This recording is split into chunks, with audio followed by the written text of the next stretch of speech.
Well, greetings and salutations, everybody. Welcome to my YouTube channel. My name is John Campea, and this is a companion video. What are companion videos? Well, I'm awfully glad that you asked. See, every day on the John Campea Show, we take the second half of the show to take your live comments and questions. The way you send in those live comments and questions is by going down to the description of this video, and you'll see a tip link there. You can just click on it, or you could enter it in manually at www.streamelements.com/movieblogtv/tip. Once you do that, you'll be getting your comment or question on the show if your comment or question is appropriate to use in one of our shows or a companion video.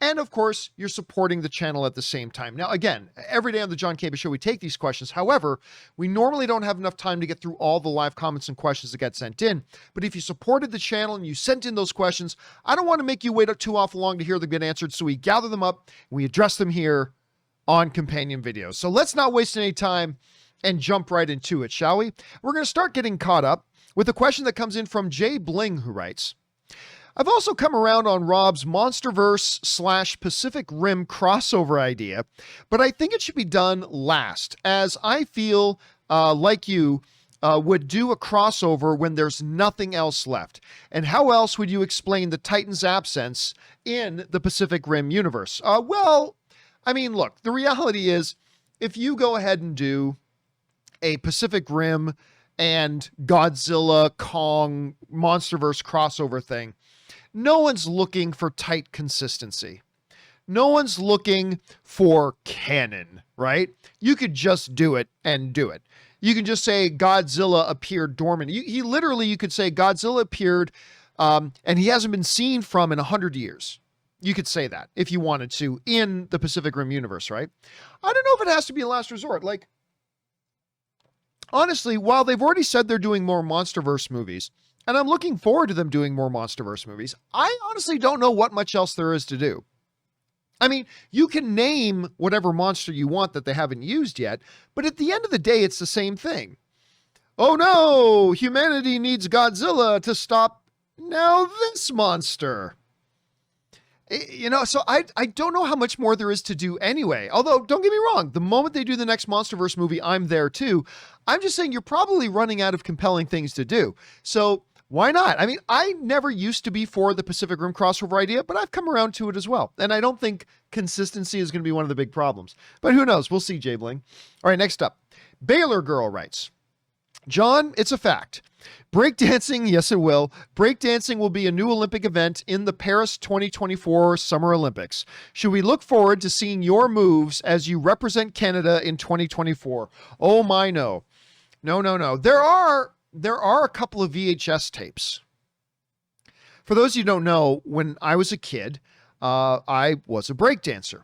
So much so, you could even say I was a professional breakdancer if you define professional as in you actually get paid to do it. Me and my little crew, the Zodiac crew, we actually got paid to dance at a couple of events, like city events and at malls, and we like opening acts at concerts and things like that. And yeah, I know it is very, very, very hard to believe. This guy was a breakdancer. It's true. Now, there are at least one, but I think two VHS tapes that have my breakdancing on it. But much like the Ark of the Covenant at the end of Raiders of the Lost Ark, they have been sealed away into a box and tucked away, and they are in storage somewhere at the Campea Ranch up in Canada. So, and they will never, ever see the light of day. Never. Anyway, all right, next up. Thanks for asking, Baylor Girl. I still can't believe they're making breakdancing an Olympic competition. Anyway, Peter Cunnington writes, I think another reason you didn't mention why Suicide Squad bombed is, unlike Marvel, there's no urgency to see the movies right away. You can just wait a few weeks or a month. If you miss one Marvel movie or one show, you're totally out of the loop. That's completely not true. That's completely not true. One of the most brilliant things about the Marvel Cinematic Universe that Kevin Feige has implemented and that he really made as one of their cornerstones of success. One of the reasons the MCU is as big as it is because Kevin Feige has made sure that everything that's ever been made in Marvel anybody, any potential audience member can jump in at any time and not feel like they're lost. Like there are people, I mean, I've told you, I had a friend of mine who literally watched Endgame as the first MCU movie they've ever watched. And they felt like they were just able to follow it no problem. Now, were they able to pick up on every little nuance and stuff like that? But no, but Kevin Feige makes sure these movies are done in such a way that the door is always open to new audiences coming in. And that's been the key to their success in over 10 years. Otherwise, after 5 movies, you'd be like, oh, there's no point in jumping in now. But the reality is every single movie presents an opportunity for a brand new audience member to come on board and not feel lost. And again, the ultimate example of that is, again, a friend of mine coming in and watching Endgame.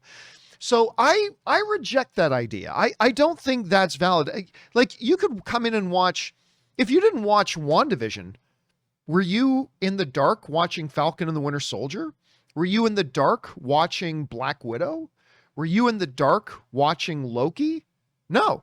If you had missed WandaVision, you could still watch any of those 3 things and you would have been perfectly fine. Perfectly fine.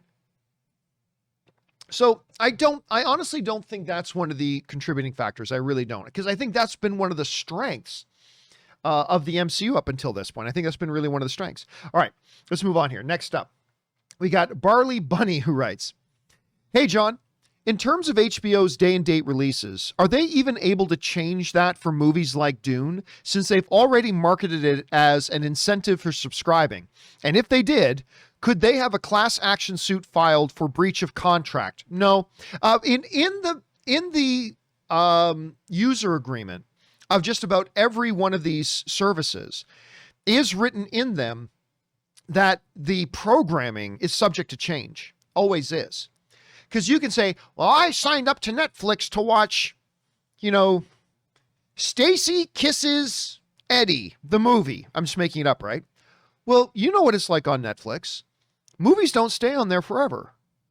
It's there, and then it's gone. Netflix every month has a whole bunch of movies leaving, a whole bunch of movies coming, right?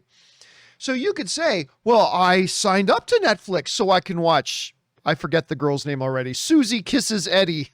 I'm making it up. And now it's gone. I'm going to sue. Nope, you don't have a leg to stand on. Within every user agreement on these things is that the programming is subject to change.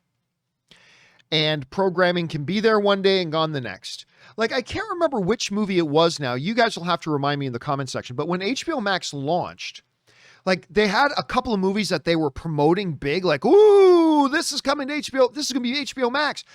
And they launched, and then those movies were only on HBO Max for like 2 weeks, and then they were gone, right? So, no. Plus, even if you wanted to sue, you would have to show a court that you have actually suffered damages.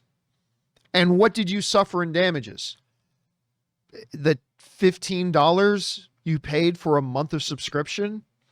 Yeah, so, but anyway, the bottom line is there is a term in there about that the programming lineup of these networks is always subject to change. So no, they would not be subject to a class action lawsuit, at least not one that would be successful.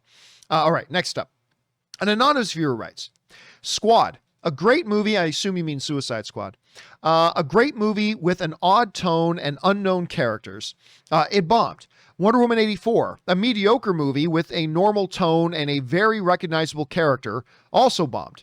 Is it fair to say that another problem here is DC itself on a broader level than HBO Max? No. Because there's 2 things there.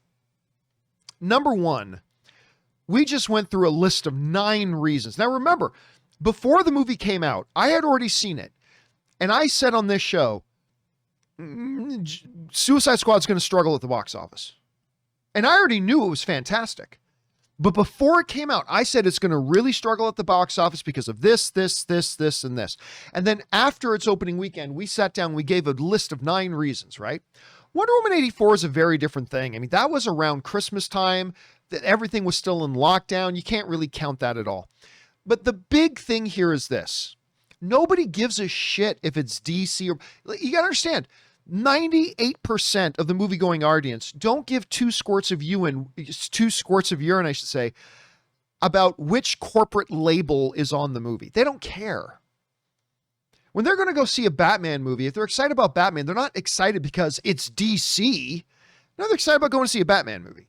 They don't care. See, some people in our circles care about which corporate label is on the movie. The vast majority of the audience does not care. They just don't care.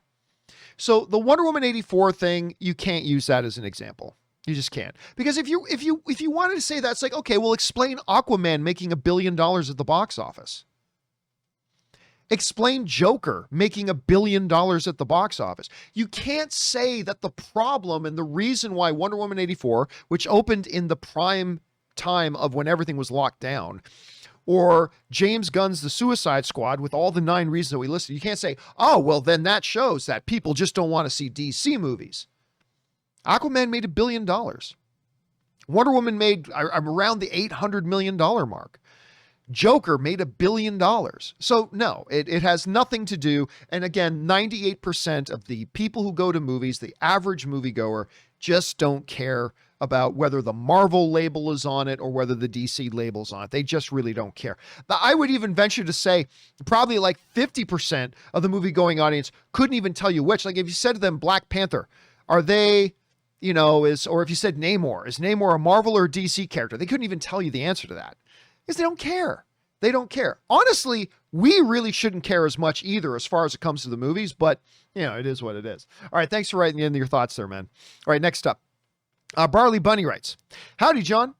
Did you see Gunn thanked David Ayer in the special thanks section of the Suicide Squad credits? Yes, I did. Classy move. Anyway, want to go watch Free Guy with me this weekend? I'll buy the drinks and butter delivery devices. I just need you to fly out to Columbus, Ohio. Well, I am going to go see it again tomorrow, so I'm already covered.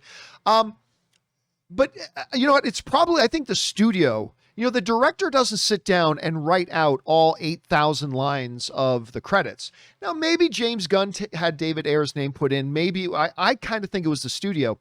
But James Gunn has talked publicly about when he was getting ready to make the movie, he actually had conversations with David Ayer. He was actually in communication with David Ayer. And David has said very great things about James and his version of the movie. And it's all been really good. It's all been really good. But yes, I did the first time I saw Suicide Squad because I was sitting around waiting for the end credits. You notice, I think it's one of the first names, if not the very first name under the filmmakers would like to thank, and David Ayer was like the first name there. And that was classy. Whether it was James that had to put in or whether it was the studio that had to put in, whichever way, it was a classy move. All right, thanks for that. Next up, AV Cali writes, hey, John. Of all the Star Wars films, Rogue One is my absolute favorite. It came on yesterday on TBS, dropped what I was doing and started watching it. I don't really care much of episodes 7, 8, and 9, but man, there's just something about Rogue One I sincerely enjoy. Yeah, listen, I think Rogue One is the second best Star Wars movie outside of the original trilogy. Like, to me, the original trilogy, they're all-time films. They're all-time films. Like, greatest movies ever kind of thing. And then I think the next, after the original trilogy, I think is The Force Awakens. I know a lot of people have different opinions of that, but I just remember me and John Schnepp would go and watch it every once in a while because our studio is right across the street from the AMC Burbank 16. And when we would have a couple hours to kill before like the next video we'd be shooting or whatever, you're like, want to go watch The Force Awakens? Yeah. And we would just walk across the street and go watch Force Awakens. And we liked it more and more every time we saw it. So it is my favorite Star Wars movie outside of the original trilogy. But I'll tell you what, very, very close second to that is Rogue One. I love that movie. That movie's absolutely fantastic. It was a very different kind of Star Wars movie, but it was still very in its DNA Star Wars. And I absolutely loved it too. I'm glad you did as well. All right, next up. Brian Bledsoe just sends in a super chat badge to be supportive. Thank you, Brian. Appreciate that, man. Next up, an anonymous viewer writes, I heard this dumb take from a certain someone on YouTube saying Disney is quote unquote sacrificing Shang-Chi on September 3rd, theaters only, just to prove to Scarlett Johansson that if it wasn't day and date, Black Widow would have made much less. She says they want Shang-Chi to fail. Okay. I have no idea who you're talking about. For all I know, you're talking about Harloff. will probably is it will be Harloff, and I'm going to get in trouble here. I'm going to get angry text from Harloff here. So I have no idea who you're talking about. For all I know, you're talking about Dennis. Although Dennis isn't really a YouTuber. For all I know, you're talking about Harloff. For all I know, you're talking about Jeremy. I have no idea. All right. So I've not heard anybody say this. So understanding this might very well be one of my friends I'm talking about. I will say this. The concept. Let me start again. You need to be a very special kind of stupid to believe that Disney is sacrificing Shang-Chi in order to stick it to Scarlett Johansson, because you'd be ignoring two very big things. Thing number one, you'd have to ignore. Go all the way back to the Disney Investors Call, that big, huge event where they announced all the Marvel projects and all the Star Wars projects. Remember that? They streamed it, and we did the live coverage of it and all that kind of stuff. All the way back then, they said Shang-Chi was a theatrical exclusive movie. They said that ages ago.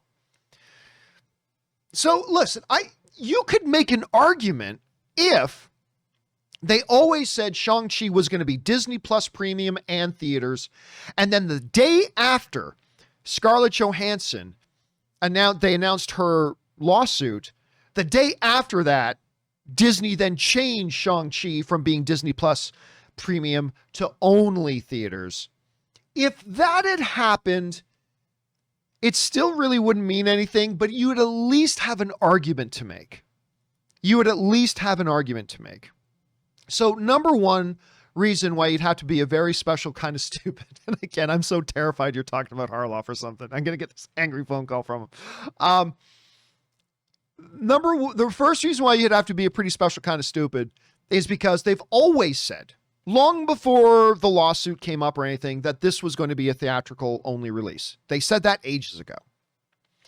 The second reason you'd have to be a very special kind of stupid to believe that they're purposefully sacrificing Shang-Chi just to stick it to ScarJo is because of this little word called math.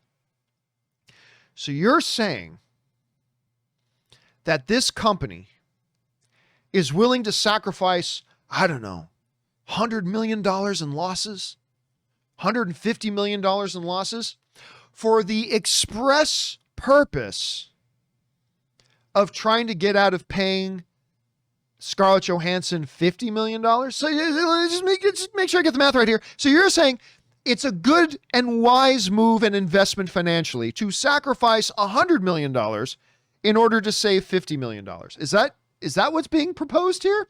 Yeah, you got to be a special kind of stupid to believe that. No. The fact of the matter is that they announced ages ago that Shang-Chi was going to be a theatrical exclusive film, and they never changed that. And number two, you got to believe in some tinfoil hat, the Star Chamber kind of bullshit to believe that they would sacrifice that, because the shareholders of Disney would never accept that. The board of Disney would never accept that. That would never be allowed to happen. So no, they tried one certain thing with Black Widow, and they're doing differently with Eternals and with Shang-Chi, and they're doing it differently. So no. And again, if you're quoting Christian, I'm sorry, Christian, I didn't know it was you.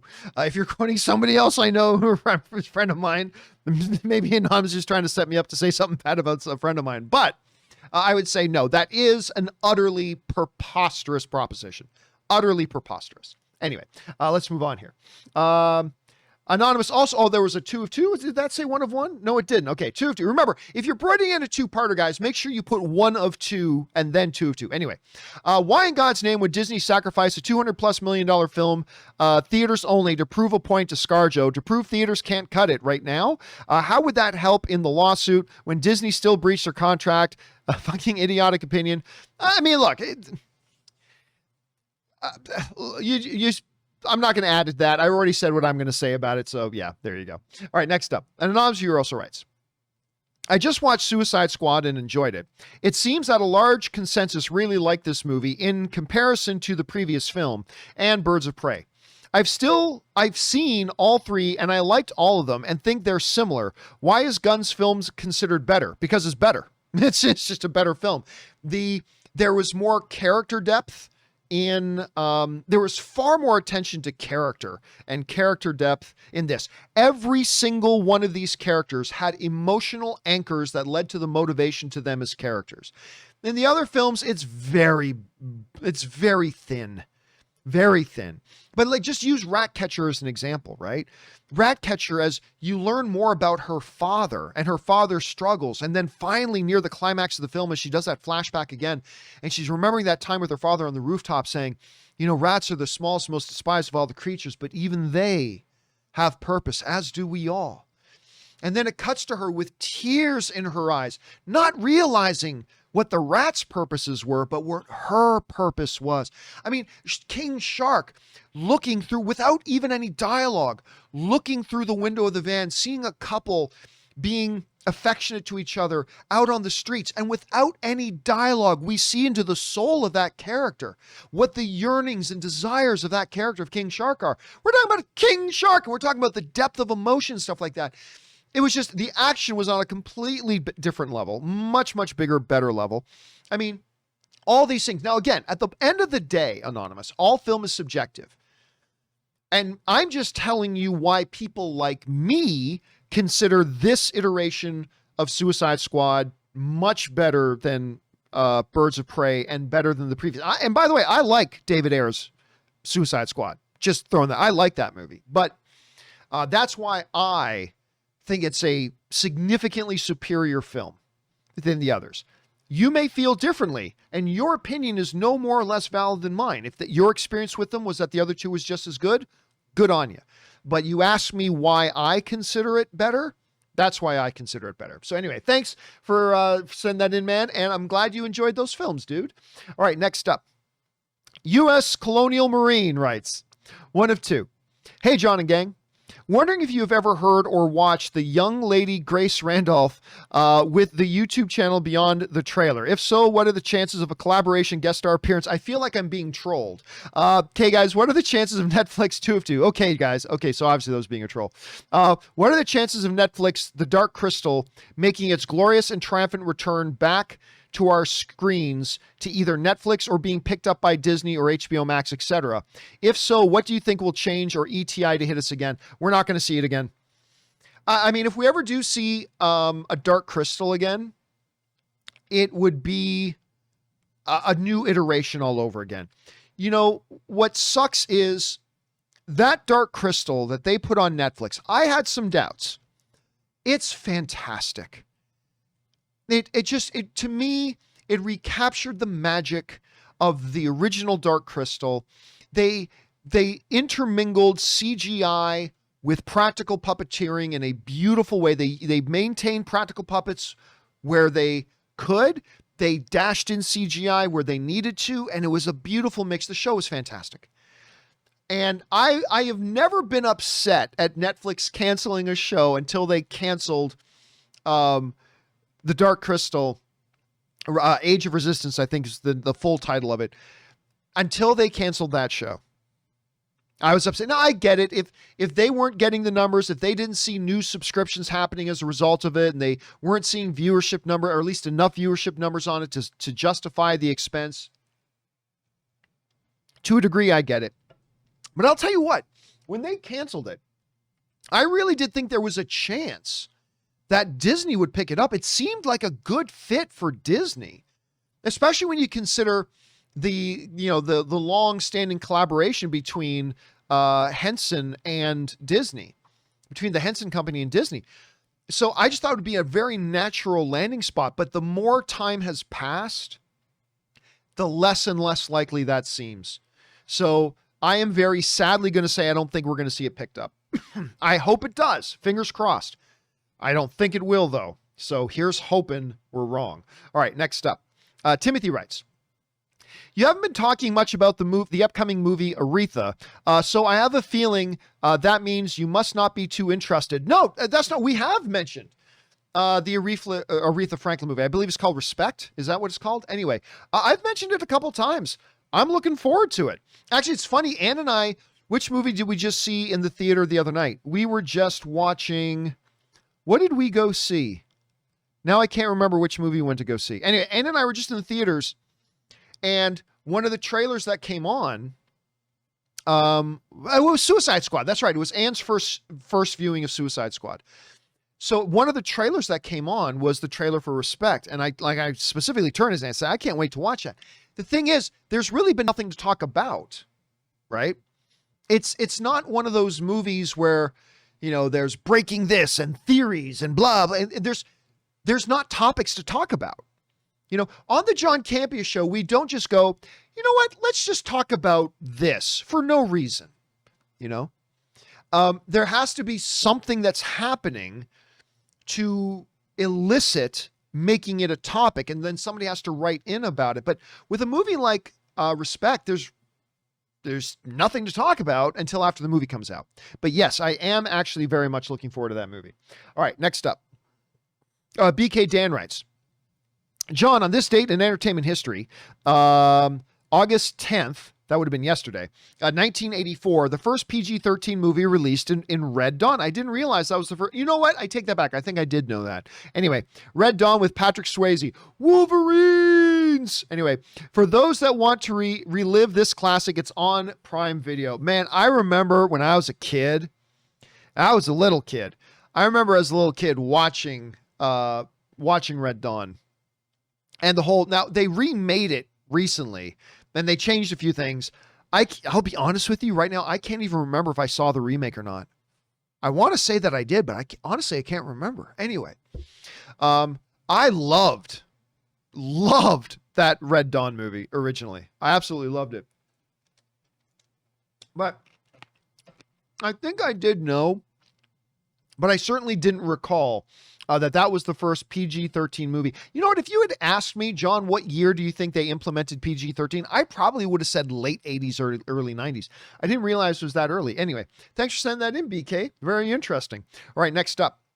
Mitch Adams writes, with every movie released in the last 2 months flopping at the box office, should streaming and social media numbers be how a success or failure is decided for now, as all cinematic releases in 2021 will probably lose money due to the pandemic? No, that's not true at all. Fast 9 has done very well for itself. Quiet Place 2 did very well for itself. Trying to think of what else. I mean, obviously there was Suicide Squad did not do so great. Mortal Kombat. I mean, the reality is, Mortal Kombat, Snake Eyes, I think these were movies that were going to fail anyway. And Mortal Kombat didn't do terribly, by the way.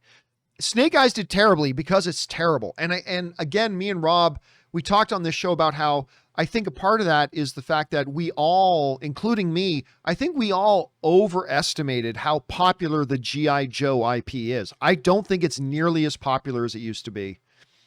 I don't think there are people out there, like, as much as they've pretty much run the Transformers into the ground, there's still a hunger out there for Transformer stuff. I don't think there's a hunger for G.I. Joe stuff, to be honest with you. And it didn't help that they made an absolutely terrible movie.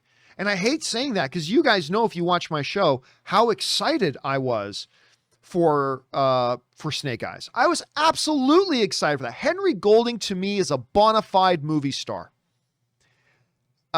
Andrew Koji is turning into one of my favorite guys in the business right now, but the filmmakers just simply made a terrible movie. Terrible, terrible movie. And really that has more to do with anything else. Now, the pandemic is also clearly a thing, but social media chatter means nothing. Streaming numbers mean nothing. None of these generate revenue. It's, can you get people to the theaters? Now you have to adjust your expectations a bit given the pandemic situation we're in, but certain movies have succeeded, right? Certain movies have had success and certain hasn't. And so I don't know that we can just throw out a big excuse as to why something flops when it should have done better. So anyway, that's just kind of my take on it. I may be right. I may be wrong, but that's just kind of my instant take on it. Thanks for asking that, Mitch. Next up, GQ writes, hey, Gio. I heard you mention Joe Coy the other day, who I am not familiar with. So I went on Netflix and watched 2 of his stand-ups. Oh my God, I don't think I've ever laughed so hard in any stand-up in my life. I agree, he is the best now. I'm telling you what, guys. Joe Coy, I had heard of Joe Coy, but it was really my wife that turned me more onto him, obviously because he's Filipino, right? So again, let's see it. This I got. Ann and I just went to go see Joe Coy live. Got an autographed Joe Coy pop. This guy is flipping hilarious. And especially, he did this one special. Did you see the one he did in Hawaii? Oh my God. I think that's his latest one. I'm not sure. But the one he did in Hawaii, in this big, huge sold out stadium. But this guy is absolutely ripping hilarious. And it's so funny too, because all the Filipino jokes he tells, like, I just, I am married into a Filipino family. It's like, oh my God, I recognize everything he's talking about. But the guy is great. If you guys have not checked out Joe Coy, Jokoy, if you guys have not checked out Joe Coy, you absolutely must. He is my favorite comedian now. And Ann and I just went to go see him perform in Palm Springs this past weekend. He's great. He's absolutely great. All right, I'm glad you checked that out, GQ. All right, next up, Brad C. writes, just wondering if you're going to watch the Hulu show called Only Murders in the Building. That's the Martin Short, Steve Martin thing, with Martin Short and Steve Martin. Also, just finished watching Warrior after your recommendation, and I loved it. Really liked how they dealt with the different languages. You guys, I don't need to go into again how much I love Warrior, right? You guys have heard me talk enough about how much I love Warrior. This show is awesome. Cannot wait for the next season to start. Only Murders in the Building. I forgot the name of it, to be honest with you, but that Martin Short, Steve Martin, absolutely. Absolutely. Two of the Three Amigos, Martin Short, not just a good Canadian kid, but from my hometown. And Steve Martin, one of the all-time greats. Oh yeah. I don't know if the show's going to be any good, but with those two, I'm going to just kind of guess it will. And I am absolutely going to check that one out, Brad. All right. Next up, we got an anonymous viewer who writes, I'm sorry, John, I disagree with you over the streaming will end quality movies take. I get where you're coming from, but producers/distributors aren't responsible for good films. You want to bet? You want to put money on that? Filmmakers are. Guess what? Producers are filmmakers. There's a reason why at the Academy Awards, the producers are the ones given the Best Film Academy Award, right? Anyway, filmmakers are, and they're not going to phone it in just because studios don't care. See, here's the thing. Here's the problem, Anonymous. This whole thing about streaming will end quality movies take, this isn't some 10 years in the future prediction. It's already happening. It's already happening. You can say, John, I disagree with you that, I don't know, what's a good example I can pull? Okay, let's say this. John, I disagree with you that the Milwaukee Bucks are going to win the NBA title. Okay, you can disagree with me, but it's not a theory. It's happened. It's already happened. They just won. To say that you disagree that streaming will lessen the quality of movies, it's already happening. Netflix has shown what the model will be. And when big name guys like Jason Blum, the head of Blumhouse, has cranked out so many movies lately, and when other big ticket Hollywood producers are talking to Deadline and they say, we don't even have to worry about how good we make our movies anymore because we don't have to make them great. We just got to make them good enough. And you look at Netflix, for every one Old Guard, which was great,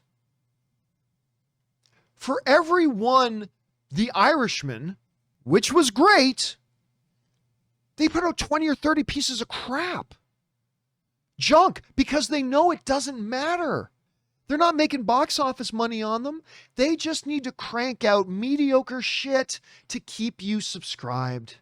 That's all they got to do. And then all they have to do is like once or twice a year, put out a good one. Like out of the 50, 60, or 70 they put out a year, they just need to put out one or two really good ones that they can pump and promote to say, see everybody, you should come and subscribe to Netflix. And that's the model. You can say you disagree with me all you want. It's already happening. You can say, I disagree COVID will put people in the hospital. Disagree all you want. It's already happening. It's already happening. That's the part that kills me. It's already right there in front of our faces. It's happening right now.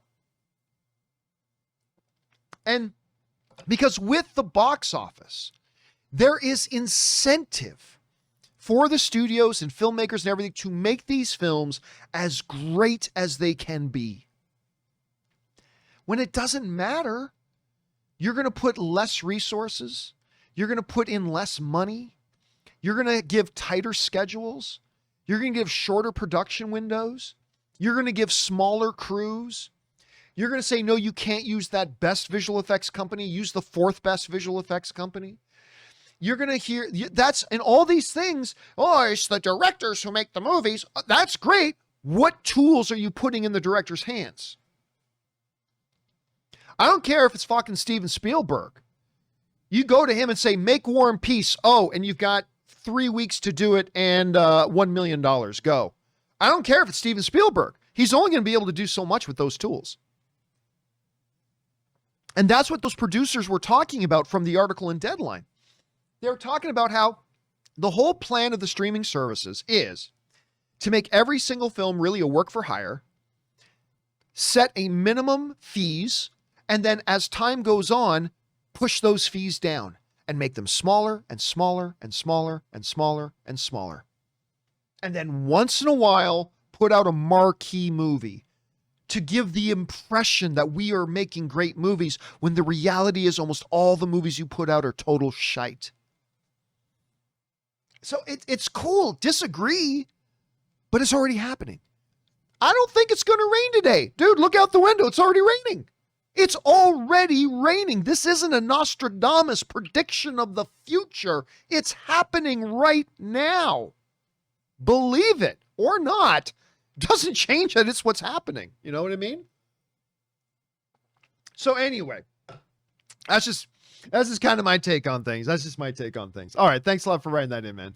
All right. Banana Apple writes, hey, John, I'm a huge fan. Thank you so much. Keep up the work. Also, what's your favorite animation series? Mine would have to be Avatar: The Last Airbender. I think my favorite animation series, I liked Avatar: The Last Airbender quite a bit. I avoided that one for a long time. I finally, I was late to the party on it. I finally watched it last year. I think it was during the pandemic, in the early days of the pandemic. I finally said, you know what? I'm going to watch Avatar: The Last Airbender. Doesn't look like it's for me, but I'll give it a shot. Really enjoyed it. I wasn't so big on Legend of Korra, to be honest with you, but I really did enjoy Avatar: The Last Airbender. But to me, it's not in my top 10 favorite animations. If I had to say really what was my favorite, and we're talking series now, we're not talking about animated movies. If we're talking series, I would probably have to go with two. One, the original Transformers animation series. It was just more about where I was in my life. I was a kid. They captured my imagination. I love them badly. The other one, I rewatched a couple of years ago, is Space Battleship Yamato, or in North America as it was called, Star Blazers. I still think that holds up. Japan, a film company in Japan even made a live action version of a couple of years ago with mixed results. I really want a big Hollywood studio to do a Space Battleship Yamato. Call it Star Blazers for all I care. Call it Star Blazers, but I want them to do that badly. So I'd say those are probably my favorite ones. Thanks for asking, Banana. All right, next up. Power is Power writes, LOL. I can't say I thought of it first, but one theory about the birds in Suicide Squad is that it represents the tweets, the one that got him in trouble and the ones that tried to cancel him afterwards. You know, that's not a crazy theory, but the problem is, if you look at what happens in the movie, it's not actually a metaphor that fits what happens in the movie. Like you can say birds are a representation of tweets. Okay. But now show how that metaphor plays out in the movie. Like, what did that have to do with Savant hitting the bird with the ball? Or the bird basically getting revenge later on? Or enjoying and loving it only to have the birds get burned later? Because the birds, the tweets, were the ones that did the burning, not the ones that got burned. So I don't know. So you'd have to kind of figure out, how does that metaphor apply? But I'll tell you what, it's a really good theory. If James Gunn decided to use that as a little bit of catharsis to get that out and put it in there, it's not a bad theory at all, actually. All right, thanks for sharing that, Power is Power. Next up, We've got Some Dude writes, Alfred Molina confirmed that No Way Home picks up right after Spider-Man 2 via the multiverse. Well, he didn't say via the multiverse, but he did say it picks right up after Spider-Man 2. If Toby and Andy aren't in the movie, but their villains are, wouldn't that be a massive missed opportunity if they're crossing the Spider universes anyway? No. Listen, the bottom line is you and I don't know what the story is. You and I don't know what the story is. Listen, Spider-Man Homecoming and Spider-Man Far From Home were great. And guess what? Andrew Garfield and Tobey Maguire weren't in them. They didn't need them. They don't have to be there to make a great Spider-Man movie. This new Spider-Man movie does not need to have Andrew Garfield or Tobey Maguire. Now look, I think they will be in it. But there is no evidence that they will be. There's absolutely no real credible evidence that they're going to be in it. I still believe they will be, but I'm saying that completely acknowledging there's absolutely no credible evidence, so none of us should count on them being in it. So they might be in it. I think they will be, but there's no reason for us to count on it. That being said, no, it's not missed opportunity at all. Look, characters are not there to be served by the story. The characters are there to serve the story. And depending on what the story of Far From Home is, bringing in an Alfred Molina and bringing in a Jamie Foxx may serve the story very well, but that doesn't mean having Andrew Garfield or Tobey Maguire would serve it one lick, other than to be a pointless distraction for a quick, cheap novelty. Or maybe the story completely calls for them and they're vital and integral to the story in the movie and all that kind of stuff. But the reality is, I mean, who knows? But no, it's not having them in there. I don't consider in any way, and I say this as somebody who believes they will be. If they're not, I don't believe in any way it's a missed opportunity. Not at all. Not at all. Cheap, gimmicky stuff is not a missed opportunity. If the story calls for it, great. If it doesn't, you don't do it because it would harm the movie. So we'll see. We'll see how it sort of plays out. We'll see how it goes. I think we're going to get a trailer for Spider-Man. I think we're going to get a trailer for Spider-Man at CinemaCon. CinemaCon goes from August 23rd to August 26th. I can't remember which day. Sony is doing a 2-hour presentation at it, and I believe at that 2-hour presentation, and I'm going to be there. I'm going to be there in Vegas at CinemaCon. I believe, I don't have any insider information that has confirmed this, but I believe they're going to drop a Spider-Man trailer there, and it'll go public that day. So we might get some answers then, man. We might get some answers then. All right, next up. We got Nicholas Pierre who writes, I have already spoken about it, but the results of the Suicide Squad confirmed what I thought. Warner Brothers is convinced that fans and the general audience love Harley and this team. But the truth is, most people don't give a damn about them. That's not actually necessarily true. Anyway, the worst part about it is that they're safe from learning from their mistakes. They insist on marketing concepts that they deem more important than their key characters when the audience is mainly waiting to get to know entertaining characters. Some examples. They wanted the Suicide Squad to fight Supes. Well, no, that was James Gunn that thought of that. It wasn't Warner Brothers that wanted that. They wanted Suicide Squad to fight Supes. Why want to give this team an unjustified importance? And why do they want Supes to face anyone except his own rogue effing gallery? Lots of artists would kill to creatively adapt his enemies. Well, Nicholas, you're making the mistake of thinking anybody in the general movie-going audience gives a flying fuck about Superman's rogues gallery. The hardcore people who watch my show and stuff like that, but we represent less than 5%. The rest of the audience really doesn't give a shit. Anyway, why make a Flashpoint movie when most people hated Ezra Miller's Flash? That's completely factually untrue. That's not a true statement at all. You can say that, and I'm sure you didn't like him, and I'm sure people in your circle didn't like him, but a lot of people liked Ezra Miller's Flash. Anyway, without even knowing much about him, and why take the risk of getting Batman into all of this when they are preparing an anticipated reboot of the same time? Wonder Woman in the 80s with a bewitched sex slave, Zachary Levi sipping soda like a 10-year-old kid. But that Shazam movie was awesome. Anyway, King Shark versus a giant starfish. A stubborn refusal to offer a traditional Superman like Hoagland's. Hope Black Adam won't be just marketing around Dwayne's muscles. I am appalled by their approach to the DCU, which has only failed since 2013. Really? $1 billion Aquaman film, $1 billion Joker film, and Academy Award nominations and Academy Award wins. I don't know, man. I don't know what you're looking at. Anyway, with the exception of the first Wonder Woman and Aquaman, which had disassociated themselves from their crappy, hotly divisive ideas.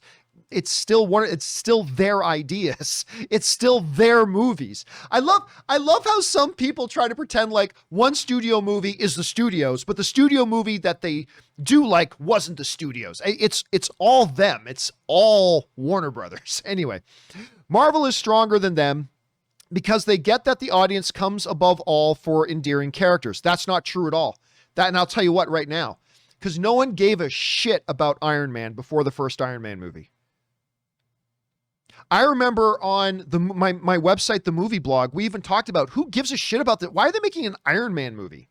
He's a poor man's Batman. Oh, look, a rich guy with no superpowers who uses his money to build gadgets that allows him to fight crime. Gee, where have I heard that before? Tony Stark at that point was a C-list superhero. I mean, I'm not saying the hardcore comic fans, but I'm saying amongst the general audience, nobody gave a shit about Iron Man. No one gave a shit about Iron Man. You think anybody in the average movie going audience gave a shit about Thor? None of them gave a shit about Thor. And I thought, because I was so wrong about this, but I thought, who gives a shit about this Iron Man thing? No one cares. No one cares. This movie's going to be a disaster because no one cares about Iron Man. Then they drop the first trailer at Comic-Con. It's like, okay, well, maybe this will kind of work. The key is you make great movies. You make great movies. Who you got in them is secondary. It's secondary. Anyway, comes above all for endearing characters. We don't care about your marketing concepts. Actually, marketing concepts does much sell movies. Trust your main DC characters. We no longer want to feel lost or betrayed when leaving your films. Oh, and I'm waiting to see the results of The Flash and Aquaman 2, because if they also fail, then the no reboot strategy was wrong. I mean, there's so much to dissect. There's so much in here, Nicholas, that I disagree with. So much I disagree with. The Shazam movie was a triumph, in my opinion. That movie was delightful and wonderful and fantastic, and far more people liked it than didn't like it. I mean, I have to double check here, but let me double check here. Shazam, Rotten Tomatoes. I just want to check out the audience score of Shazam. So, I mean, 90% critic rating, 82% with over 10,000 verified audience viewers, over 10,000 rated it, 90% critic rating, 92% audience rating. It's wonderful. That doesn't mean you have to like it. That doesn't mean you have to like it, and it doesn't mean you're wrong if you didn't. But what I'm saying you are wrong about is a perception that most people didn't like it. People loved Shazam. I loved Shazam. And a lot of people did too. Anyway, King Shark versus Giant Starfish was what a lot of people were asking for. Go crazy. Go bonkers. Go comic book. Go comic book. You know, and you can say, well, who would you say put in there? Hawkman? Who gives a shit about Hawkman? A lot of people in the core demographic, but we represent like 3, 4, 5% at most. The average movie going out there, like my mom, I tell you right there, my mom likes watching all the comic book movies. My mom doesn't give two shits about Hawkman. Doesn't give two shits about Hawkman. And yeah, so I disagree. I gotta say, man, I disagree. Now, I'm not saying there's a few things in here you are factually wrong about, but a bunch of your opinion stuff is your opinion, and I just happen to have a different opinion, and it's all good. It's all fair. But I really do disagree with you. They just made a fucking fantastic Suicide Squad movie. There's no other way to put it. It is fucking fantastic. This movie's incredible. And if I want to go up and do a quick search here for Suicide Squad, see if we get they'll probably give me the old one. Yeah, there's the old one. Where's the new one? Here it is. I mean, look where we're sitting at. 91% critic rating, 84% audience score. 84% verified ratings. That means people who they prove they actually saw the movie. Over 1,000 of them. 84% critic score. Sorry, 91% critic score, 84% audience score. It's fantastic. And yes, it faced a big uphill battle. I said this before the movie ever came out. It faced a very large uphill battle. But the key, here's the key. The key is DC needs to establish a reputation as a studio that we make quality, entertaining films. And they've crushed with that sometimes. You know, they crushed it with Aquaman. They crushed it with, obviously, Joker. They crushed it with Shazam. They crushed it with this Suicide Squad. They've also had some misses, like Wonder Woman 84. That was a miss. It was. I'm a big fan of the first Wonder Woman. I'm a big fan of director Patty Jenkins. But, you know, I didn't like the second one. I didn't think it was terrible, but it wasn't good. And Birds of Prey. I didn't think Birds of Prey was good. I know a lot of people did think Birds of Prey. I acknowledge that. A lot of people liked Birds of Prey. Great. I myself did not like it. But to just out of hand throw it away, see, what DC needs to do is, because you look at Marvel in the early days, they just made movies that were really good. They made that first Iron Man movie. They made Captain America: The First Avenger. They made Kenneth Branagh's great second most underrated comic book film of all time in Kenneth Branagh's Thor. And they just built a reputation that when you come to see one of our movies, you're in for a good time. You're in for a good time. And they made sure, because the general movie going on doesn't care about the corporate label on it. That's why in their marketing campaigns, it's from the makers of Iron Man, from the makers of Captain America, from the makers of Thor. Like, because the average going audience doesn't really care. And that's why they constantly put it here. Remember, this is the same company that's making these ones. So they put that heavily in their marketing campaign. And they just built a reputation. No one gave a shit that the movies were connected. Nobody gave a shit about any of that. They made good movies. And I am telling you right now, whether they make box office hits or movies that struggle at the box office, if they continue to make movies that critics and audiences enjoy and love, long term, they're going to be fine. Now, this always goes on a film by film basis. Because look, if Matt Reeves' The Batman comes out and sucks, and then Dwayne Johnson's Black Adam sucks, I mean, yeah, then you're going to start to get a little bit worried. But if Matt Reeves' Batman turns out to be as good as it's looking, and if Dwayne Johnson's Black Adam, a movie they've been working on for like 10 years, works, well, you're talking about a very prolonged win streak. And that, at the end of the day, is what it's not about. Go use only the characters that the hardcore comic book fans know and love. Well, there's nothing wrong with that, but that's not the key to success. Hell, Fox made Fantastic Four movies. You think just because you had one of the greatest comic book villains of all time and Doctor Doom and the most celebrated first family of comics, and did that make the movies successful or good? No. The key is, even though Suicide Squad is a flop financially, I think Robert Meyer Burnett is right. This is a movie I think people are going to be talking about still 10 years from now. I really do. I agree with that. When he said that, I fully agree with him on that. The key is making good movies. Because if you make good movies now, and you keep building a foundation of making good movies, that will pay off long term. It will absolutely pay off long term.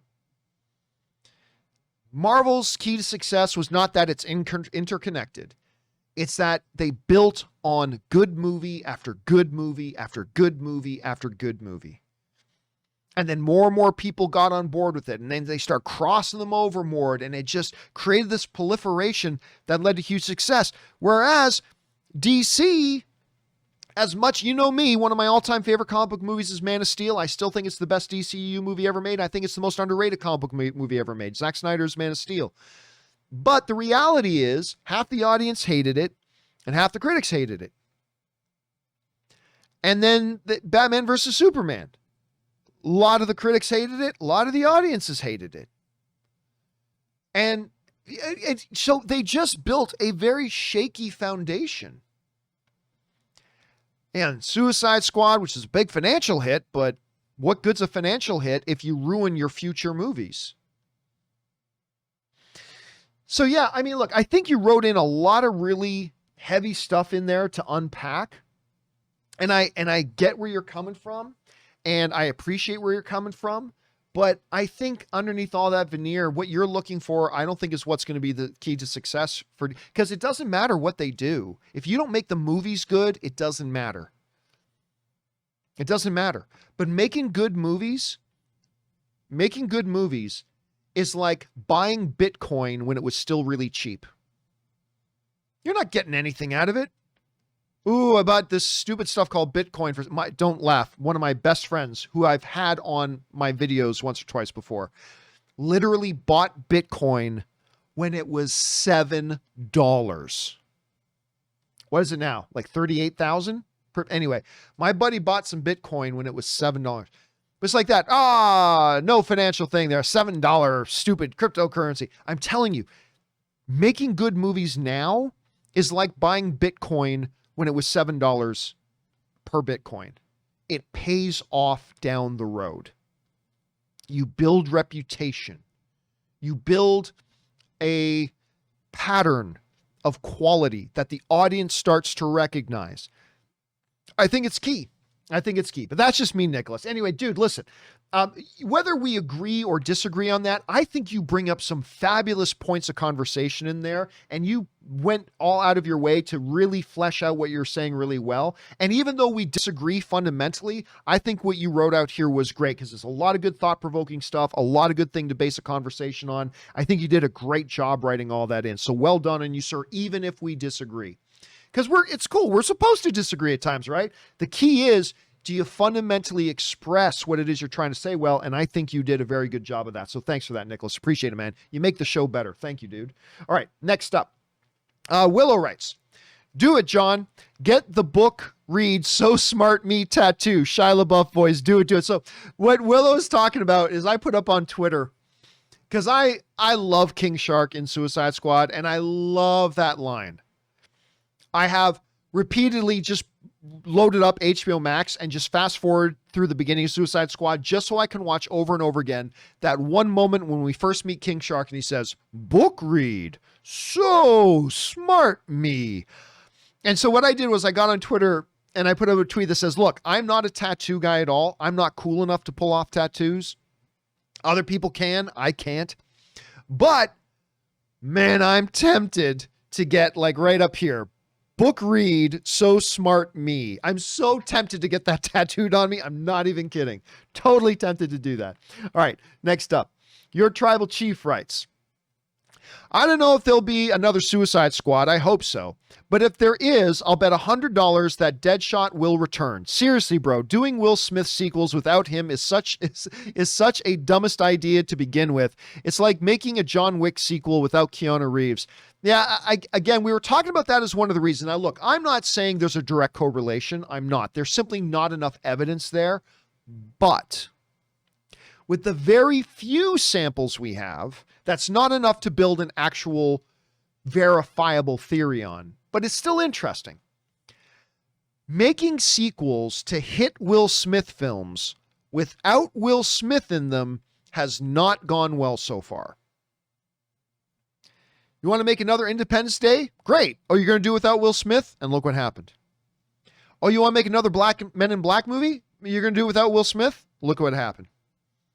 Oh, you're going to make look, say what you want about the first Suicide Squad. I mean, this one is better, but they made a lot of money. I mean, Big Willie puts butts in the seats. And they made another Suicide Squad movie that is vastly superior. But it didn't have Big Willie in it, and look what happened. Again, 3 is not a sample size to create a concrete evidence and a theory to build on.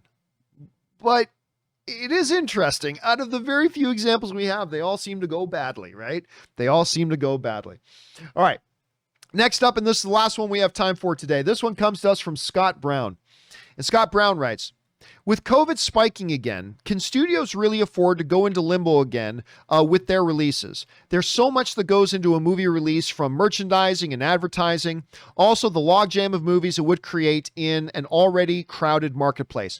Well, yeah, so look, first off, Scott, let me say this. I do not think we're going to see the studios start pushing their films again. I did think that before. Just a couple of weeks ago, I kind of thought they would, but the more I've been hearing, yeah, now it doesn't seem like the studios are interested in delaying their releases anymore. But you do have to do a risk analysis. Like, okay, if we delay again, maybe we're going to lose X amount of dollars. But if we lose more money than that by not delaying, then you have to consider delaying even though you lose a lot of money. Because you always choose losing the less amount of money over losing the bigger amount of money, right? So there's that. But I honestly think they're in a situation now where, look, Fast 9 was not, because of how I liked Fast 8 personally, but a lot of people didn't like Fast 8. And it's a little bit on a downward trajectory. Fast 9 wasn't going to make $1.5 billion, right?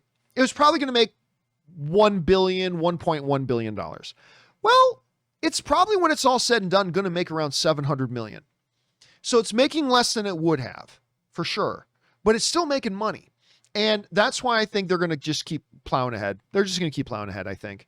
I didn't think that a couple of weeks ago, and my mind could be changed again later on as new evidence and new information comes out. But for now, I'm thinking it looks like they're not going to do that.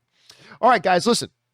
Still more to come. We got Andres Moran and Joey and others. We are going to pick up tomorrow on the John Campea Show with me, Aaron Cummings, and Kimberly Curran. We're going to pick up with Andres Moran right where we're leaving off right now. So hopefully you guys will come on back tomorrow and join us for that. But for now, that'll do it for this installment of the companion videos. Guys, special thank you to all of you who sent in these comments and questions.